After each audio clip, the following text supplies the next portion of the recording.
कोल्हापूरमध्ये आता मराठा समाज कमालीचा आक्रमक झाला। मराठा स्वराज्य भवनच्या जागेसाठी मराठा समाजाने आता आक्रमक भूमिका घेतली आहे। महिला उद्योग संस्थेसाठी जागा घेतल्याच्या निषेधार्थ आंदोलन करण्यात आलं।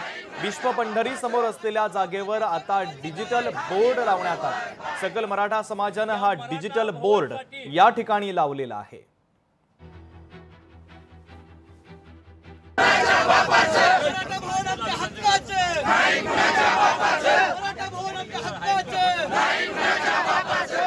माझा जो हा लढा होता की राज्याच्या हिंदू सरकारांना जाग येण्यासाठी मी पंढरपुरातून हा लढा चालू केला होता। पंढरीच्या पांडुरंगाला सांगून साकडे घालून की बाबा ह्या सरकारला सद्बुद्धी ज्या मराठा भवनसाठी ज्या भावना आहेत त्या भावना व्यक्त करण्यासाठी आणि मराठा समाजाच्या नियोजित बोर्ड लावण्यासाठी आम्ही ते एकत्र जमलेलो आहोत।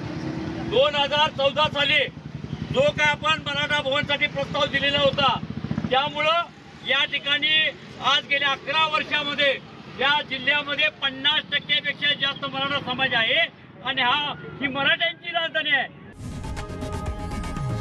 लोकशाही मराठी ऐका, पहा, जागरूक रहा।